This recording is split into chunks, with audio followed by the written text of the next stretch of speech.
Steve Hilton with me this morning. Steve, I blame this mess on Biden's weakness. What say you? Yes, exactly. That was such a perfect outline of this particular catastrophe, one of many catastrophes. And I think it actually connects to the conversation you've been having today and we're all having about Biden's mental decline and his capacity. Because the worst aspects of this administration are the foreign policy fiascos. And it's in the area of foreign policy where Biden has the most leeway, where the president has most free rein and can just basically act on their own without Congress. And it's in those areas where you have this weak president who's barely in charge and the team around him, all pretty much holdovers from the Obama era, which was also characterized by weakness and giving in to dictators like Assad in Syria, for example.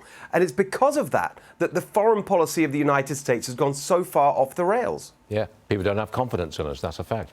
Change the subject, Steve.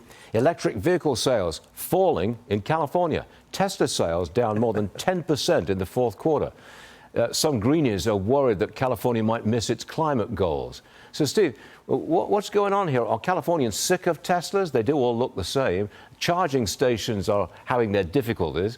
Why the decline in EV sales in California, of all places? Well, I think the basic point is that they've run out of rich people to give the subsidies to. That's really what's been going on. That's the whole story here. You've had subsidies to buy electric vehicles.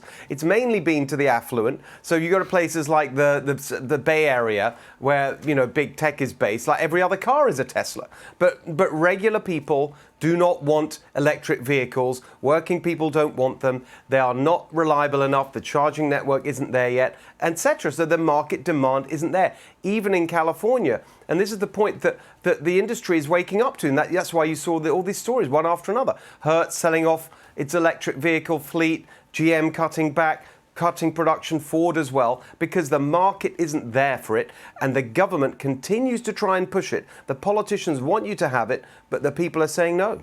Is Governor Newsom still popular? Look, if you look at polling now, there are massive numbers on the wrong side of the ledger for him in terms of California going in the wrong direction. San Francisco, I saw a poll yesterday where he was mayor, of course, 76%, I believe, saying the city's going in the wrong direction. So in terms of the actual assessment of how California's doing, no, very negative. He, on the other hand, is pretty popular. And I think that's why he wants to get out of California as quickly as possible, get onto the national stage, because that's where I think his next opportunity lies. I agree with you. He's a very effective politician. Looks good, sounds good, and debates well. And he's got a lot of political talent, this guy. OK, Steve, thanks very much. See you soon. Thank you, Stuart. Enjoy that weekend, lad. OK.